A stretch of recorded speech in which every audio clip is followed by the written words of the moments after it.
Attention, you're listening to The Todd Huff Show, America's home for conservative, not bitter talk and education.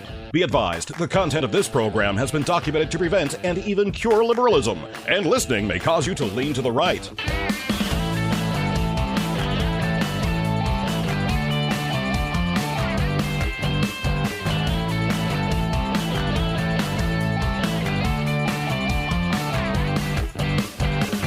And now, coming to you from the Full Suite Wealth Studios, here's your conservative but not bitter host, Todd Huff.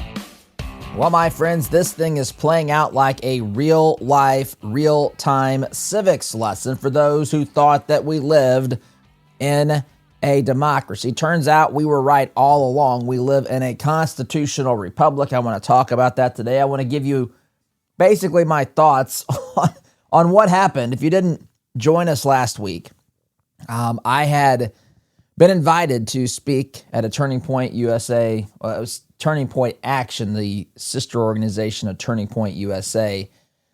The 501c4, the lobbying arm of the organization. I was invited to speak at the Indiana Statehouse on Friday, and it was quite the experience. And I want to talk with you about that as we had some. It was interesting. It was a very interesting environment, and I'll share that with you. And I want to continue. Listen, I know that this is Indiana-centric, but it's really America-centric because this impacts literally who may control Congress after the midterm election next November. That's only, 11 months away, friends. That is not far away at all. We had better get busy preparing for that, because if we want to see America restored, we have to win this midterm election around this country. So we'll talk about that, my friends, here in today's program.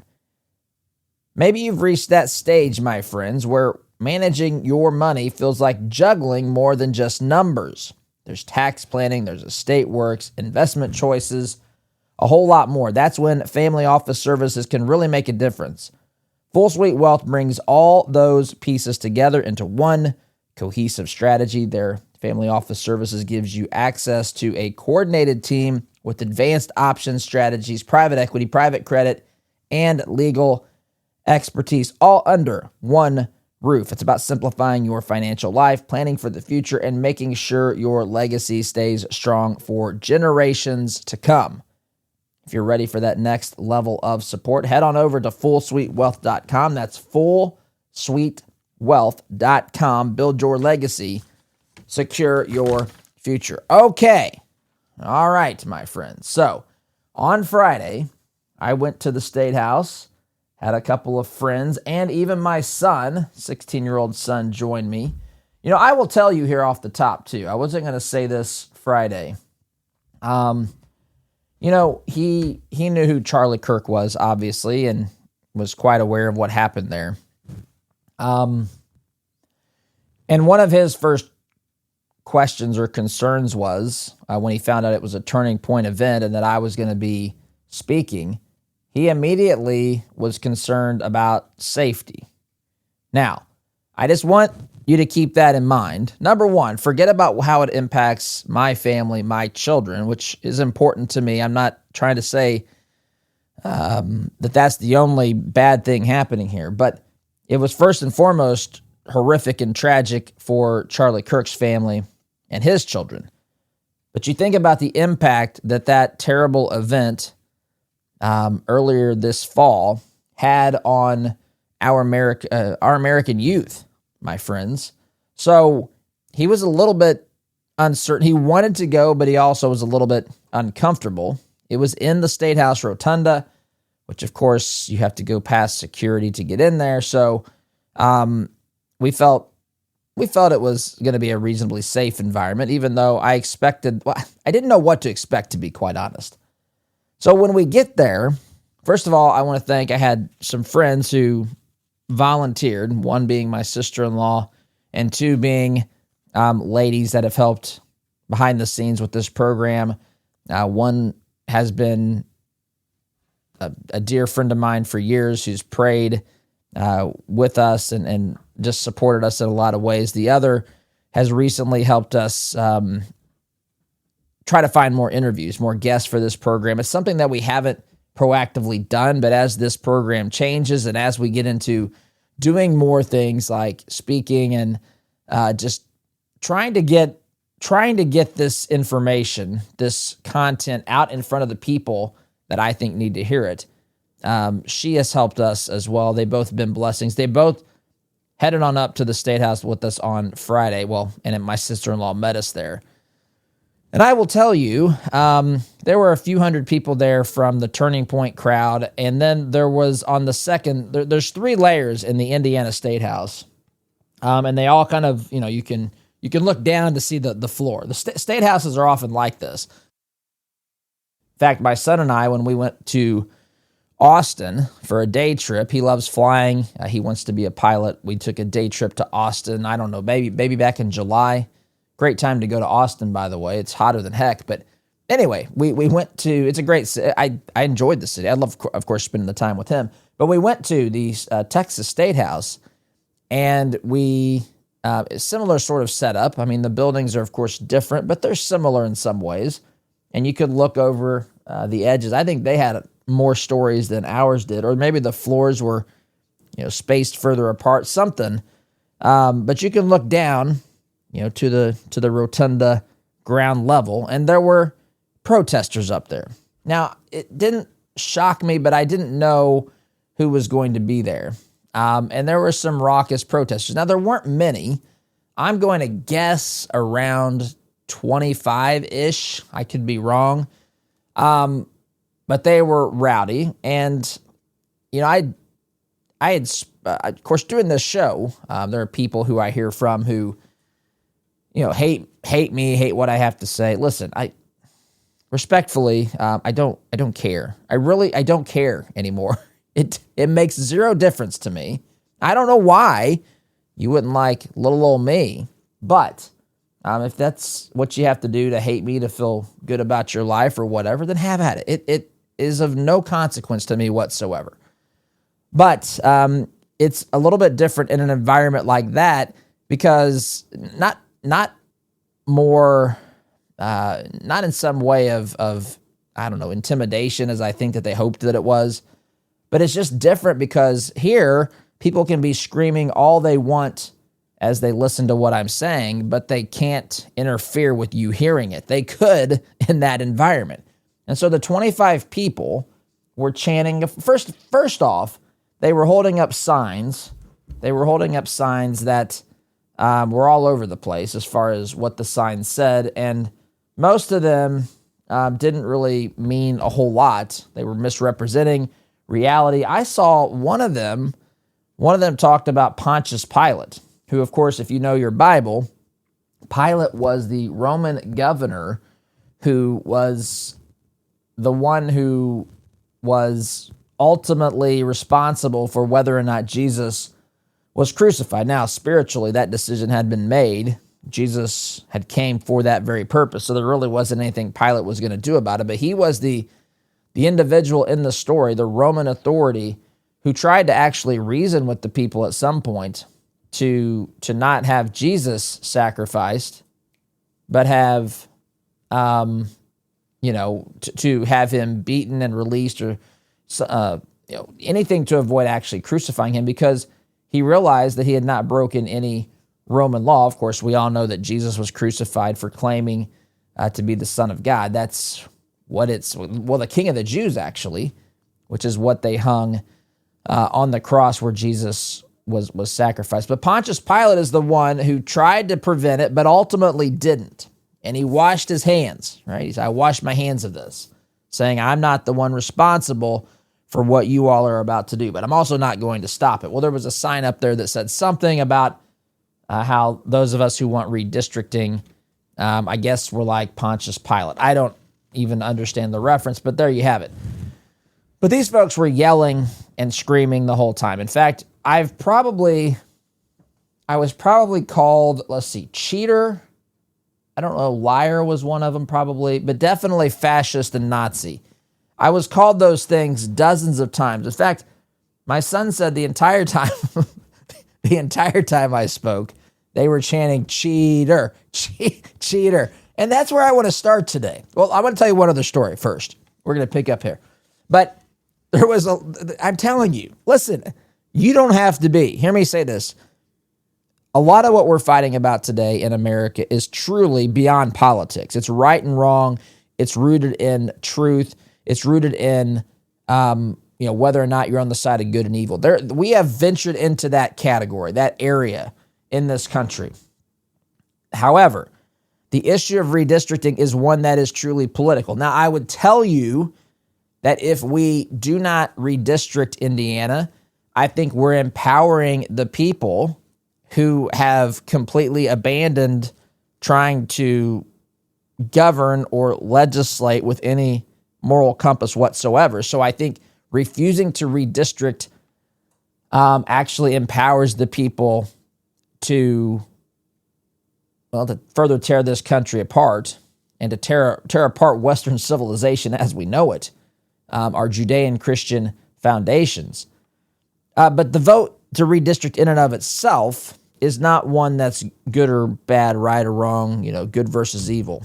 However, I will tell you, as I was down there on the stage, I looked up, I engaged with these folks. In fact, one of the Turning Point folks told me that for him, the highlight was when I called these jokers out, which I did a little bit during my short talk on from the Statehouse Rotunda floor. In fact, if you're a subscriber to the email, I'll make sure today I'll get the video. It's, 7-8 minutes. I was given 5 minutes. That's what I realized. When I had remarks prepared, because when you have a few minutes, I want to do my best to stay on topic. And, it's when I've got a full hour of a podcast, I've got room to insert stories and things as I'm, moving us in a direction. When I'm given 5 minutes on the floor, I write that out because I want to make sure that I say what I want to say and that I yield when it's time to yield. But in that environment with all the screaming, I realized this isn't the environment for this. So I kind of changed what I was going to say completely and kind of spoke extemporaneously. But of course, I talk about this stuff all the time. So it wasn't like I was, unprepared. It's just that it went a little bit longer. I think it went maybe 8 minutes or some such thing. I don't know. But the Turning Point folks enjoyed when we called out the behavior of these folks up there. Because they can protest. I get it. The idea is they don't want our ideas to be heard. They don't want the reasons for doing this and the rationale for doing this to be heard. They want to shout it out and silence it. And it's just pathetic. It really is. It's truly pathetic. And I found this when I asked them, why is this cheating? Which I'll share some of that today as we get into this. Why is this cheating? It's not cheating. You don't have to like it politically. I get that you don't like it politically. But why is it cheating? That's an open invitation for you to tell me why redistricting in Indiana is cheating. Articulate it to me. Explain it to me like I'm 5. Like you say that I'm stupid if you oppose me. Just assume that I'm an idiot.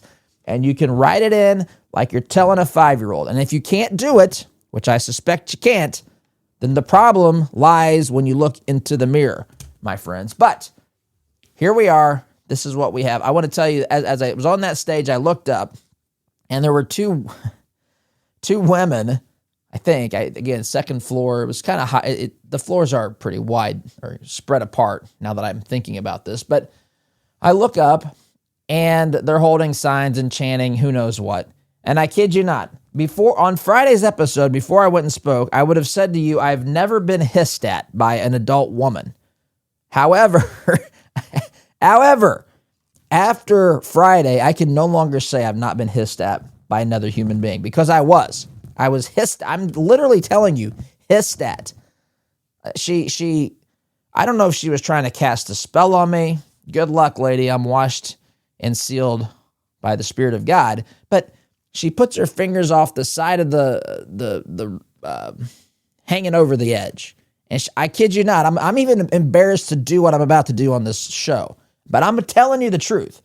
She leans over kind of bends her fingers. As I think about it, she kind of looks like the Emperor in Return of the Jedi, the way he holds his fingers when he electrocutes Luke with the powers from his, the dark side and all this. And she hangs over the edge and she goes, I kid you not. This is what they've got. I'm telling you, this is what they've got. And right now, if you're against redistricting, these are the folks that are speaking for you. And they're not even speaking. They're not even using words. If they do use words, it's the same word over and over. It's used superficially. There is no substance there. Tell me, please tell me, why are you against this? Please tell me in sentences. Please tell me in complete thoughts why this is cheating, why you oppose this. Tell me. I understand it's political. I understand you want Democrats to have as many seats as possible. I don't blame you for that. Tell me why you're against it. I suspect that's why. It's not unconstitutional. We'll get into that. It's not cheating. We'll get into that. But use your words. And also, when I prepare this program, I don't just tell you the initial reasons why I think something. I think, what would someone say in response to that? And I try to even stay a step ahead or two steps ahead so that I give you as much information about my viewpoint as I can. If you're against redistricting, tell me. I am amazed at the cowardice of people who have, they're keyboard warriors and they'll say things behind the keyboard and nothing happens when I say, explain this. Tell me why it's cheating. I'll get to that here, my friends, in just a moment. But let me take a little breather. No hissing will be done here, but I'll do a breather. And friends, let me tell you that MyPillow has had a rough year. And it's only because of people like you that they have made it through, and they want to thank you for your support. They're going to pass along some Christmas specials to you, the listeners of this program. You can get the Children's Bible Story Pillow 5-pack for $29.98.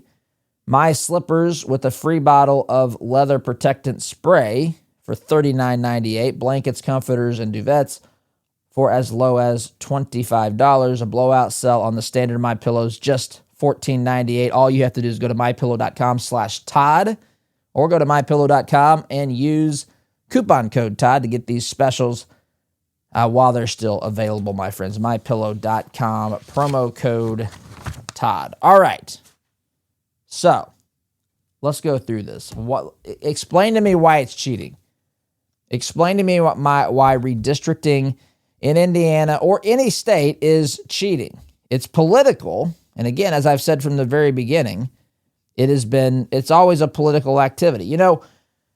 I have been remarkably consistent on this. I have said that from the beginning, this is a political exercise. This is a constitutional protected political activity. It's what it is. And Indiana Republicans, conservatives like me, like many of you, have said enough. We've said enough of what's happening, enough of the erosion of our culture, enough of the lawfare, enough of having Democrats go to Washington, D.C.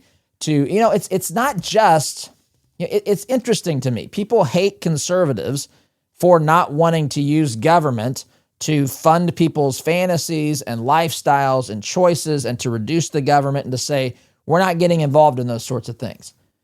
They get mad at me and you for not wanting to be enablers or to not want to be taxed to provide whatever it is for somebody else so they can go out and get on their own.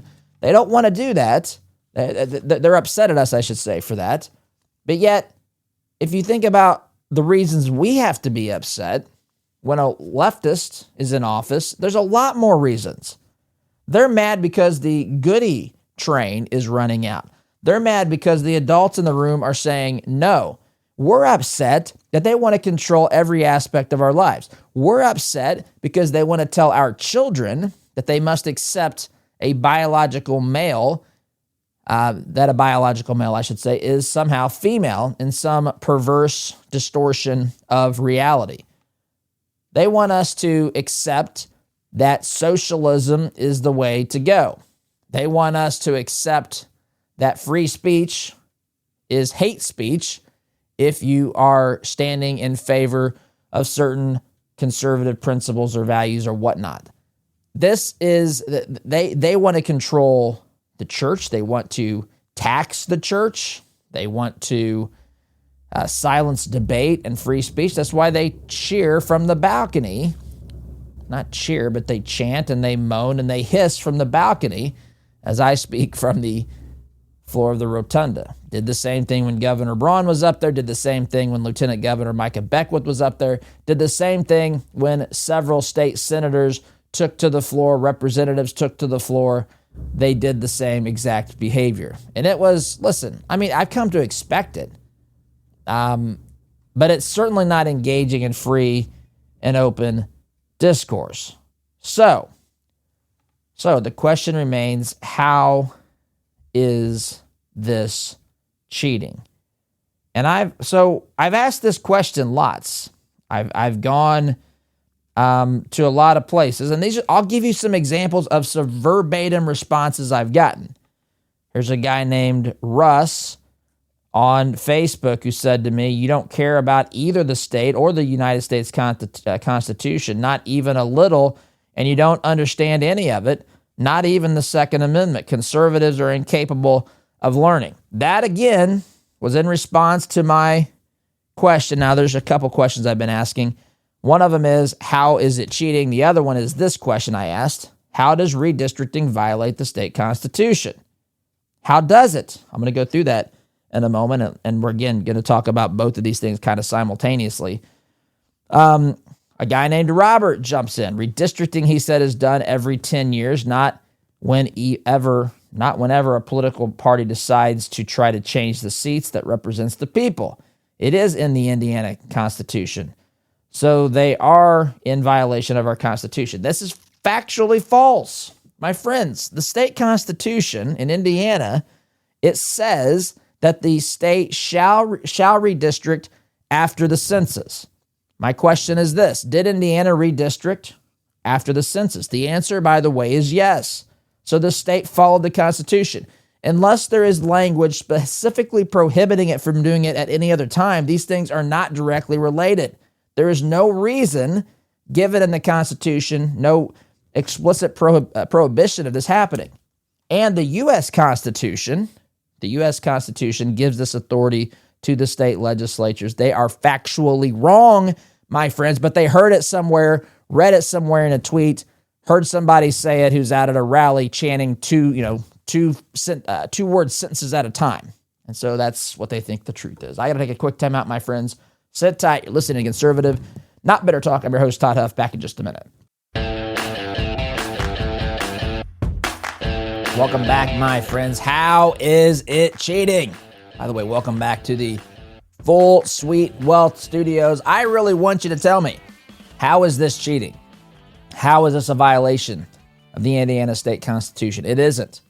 I am openly challenging you. Tell me how it is. Tell me how it's a violation of the Constitution. Or more importantly, tell me how it is cheating. It is not cheating. Again, listen.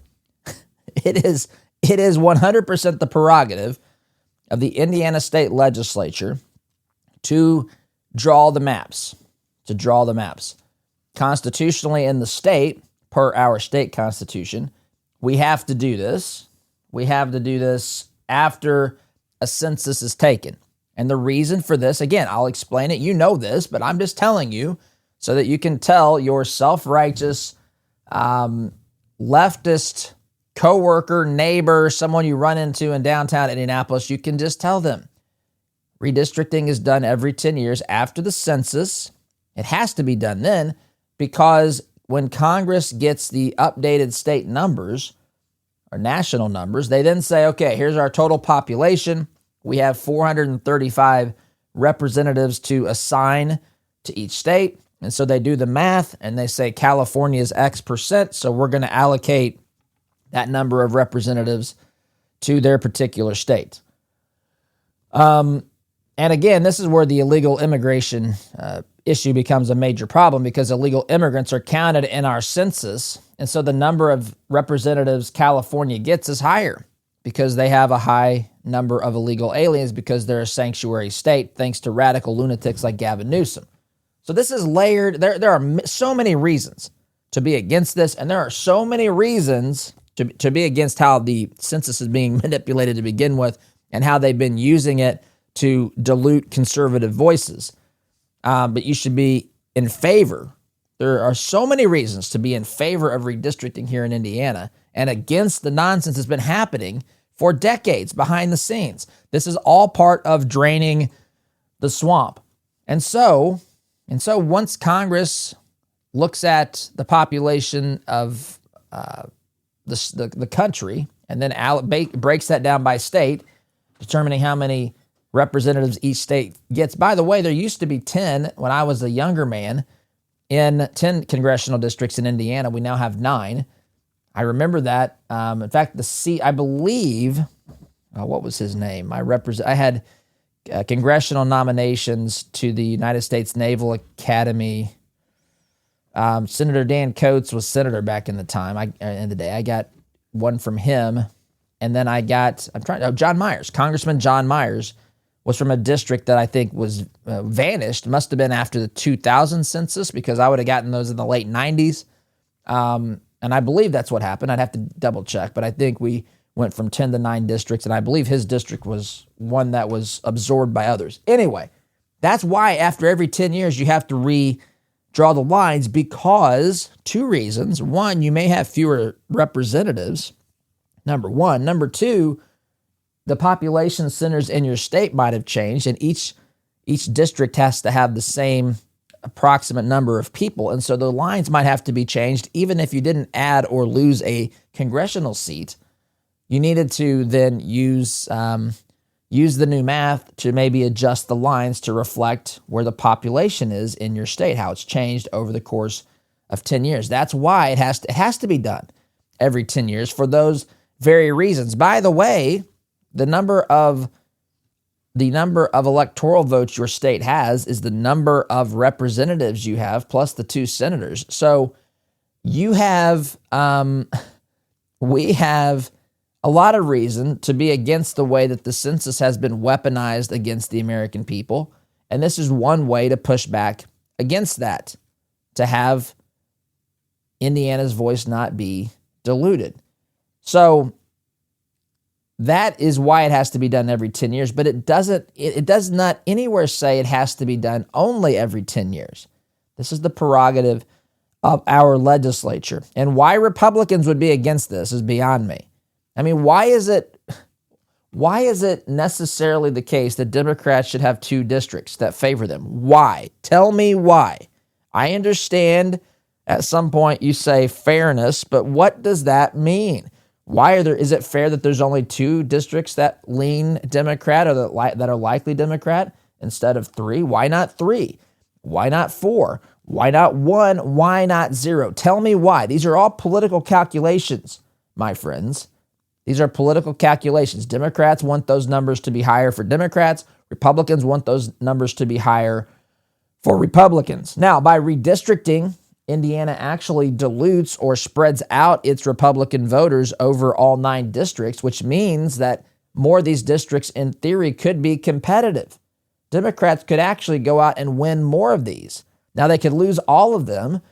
They would be very unlikely to do that under the current situation with the maps because of Marion County, which, again, I ask, why do we want to make sure that we keep Marion County intact when you look at how mismanaged everything is in our city? Why? Indianapolis is a city that is riddled with violent crime. It is a city that law enforcement is at odds with the mayor and the prosecutor there.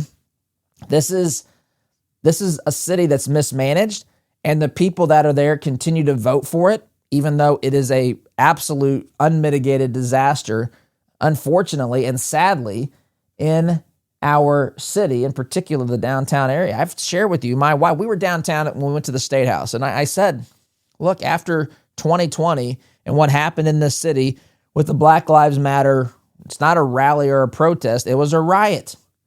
My wife said, I'm not going back down there. The place was just destroyed. I remember walking in to a restaurant. I probably shared this with you. I didn't know it was open. I was downtown one day and it was boarded up with plywood because they'd had everything. Well, I didn't know what extent the damage was inside. I assumed it was closed. I saw the door open. I walked inside and they normally have all sorts of things hanging on the wall, televisions and, sports memorabilia, things like that. And none of it was there, or very little of it was there.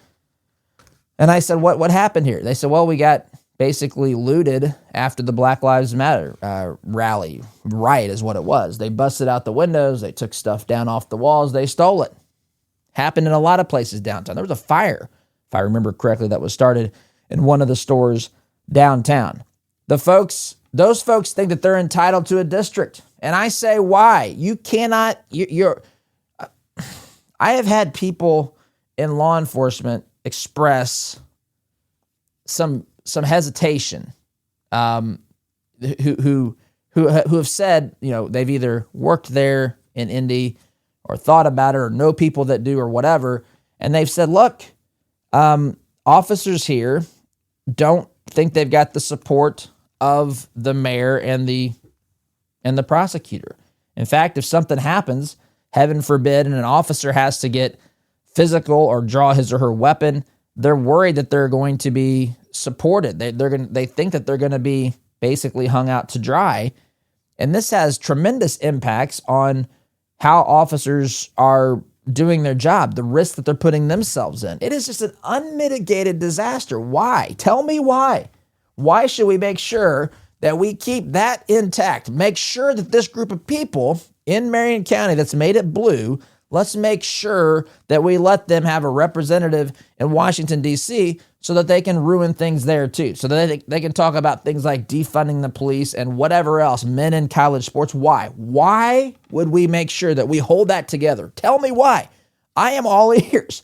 Tell me why. And tell me, if you're against it, why it's cheating to want to see that sort of nonsense end. This is a destructive tendency, a self-destructive tendency that we have in this constitutional republic to allow people, they can still win elections in these other districts, my friends. Of course, they're going to have to make some changes to their policies, their candidates and so forth. But why? Tell me why it's cheating. What principle is being broken? How is this unfair? How is this not just protecting the interests of Indiana, who has watched itself get basically outshouted in our nation's capital for reasons I've laid out in this program, my friends? Tell me why that's cheating. Tell me why that can't be done. My friends, if you're dealing with discomfort or you're just tired of living off prescriptions and managing the side effects, you are not alone. A lot of folks are looking for something natural they can trust. That's why I want you to check out Christopher's Organic Botanicals, a family-run natural kratom company rooted in truth, transparency, and tradition. They partner directly with farmers in Indonesia. They lab test everything before it ever reaches your hands. No hype, no synthetics, no funny business, just the real deal done right. Now, you may have heard the horror stories out there about kratom. These stories come from shady sellers and synthetic garbage that is not even real kratom. That's why it matters where you purchase it. It matters that you do your research. That's what Christopher's Organic Botanicals is here to help you do. Christopher'sOrganicBotanicals.com. You can start there. You can research or start with their kratom starter pack, I should say. Use coupon code ToddHuff to save 10%. That's Christopher'sOrganicBotanicals.com. Christopher's Organic Botanicals, truth, tradition, transparency. Time out for me. Back in just a minute. I said off the top of the program, this is a real-time civics lesson for people who have been told that we live in a democracy, which, of course, we have democratic aspects. That's the beauty of this happening is it's the type of government we have is right there before our eyes. We have a constitutional republic. We have a representative republic. That's why you're calling or emailing your senators, which I encourage you to do that if you're in Indiana. I'll be sure to put that out in today's newsletter as well. The people that are on the fence potentially, we need to have about 5 more. I don't know what's going to happen with this vote, But I do believe, if you want to be a part of this, if you want to see us redistrict, I do believe that your call can absolutely impact them. Your email can. Keep it respectful, of course. Doesn't need to be threatening or angry or anything like that. It doesn't need to be accusatory.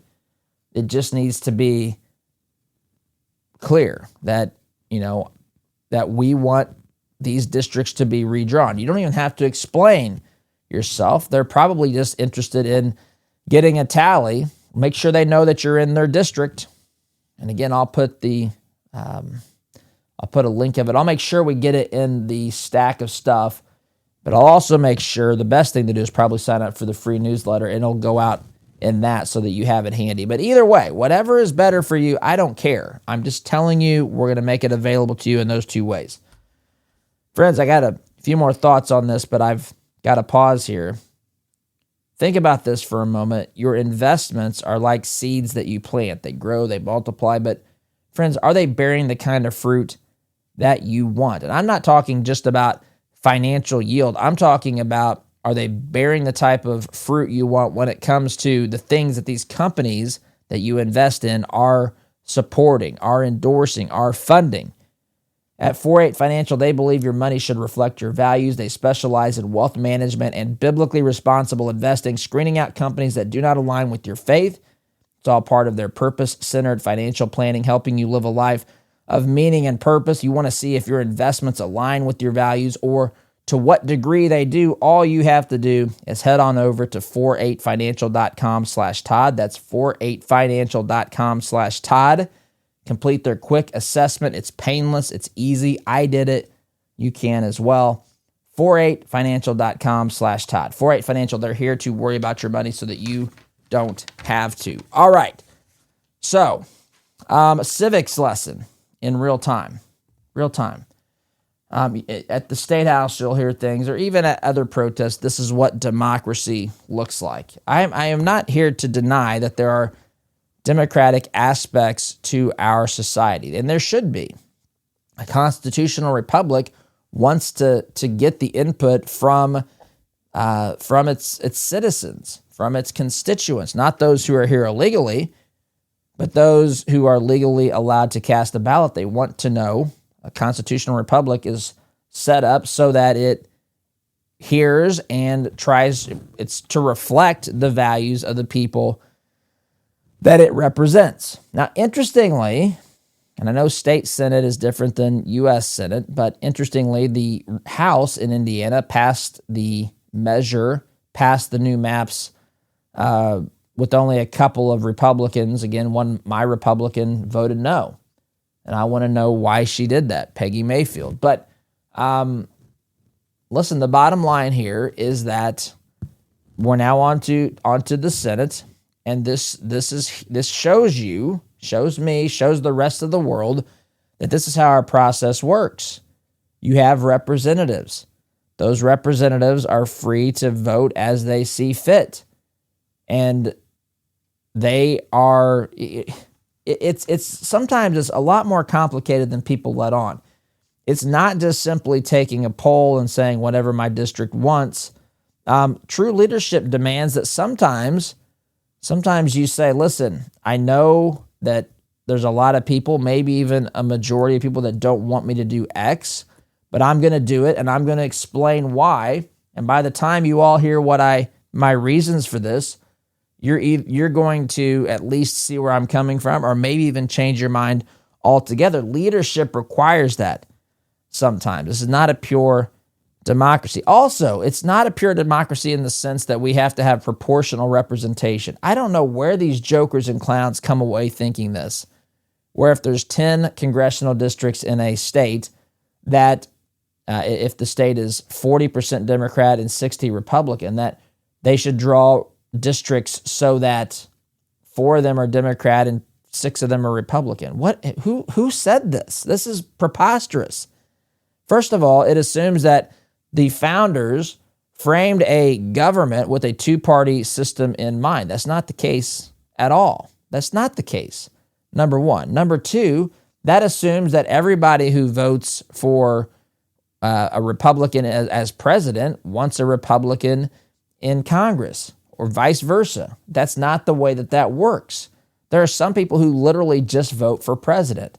There are some people that vote literally for just a local office where they might know a person. There's a bazillion different possibilities with how people cast their ballots. What are they talking about when they say that it has to be proportionally favorable?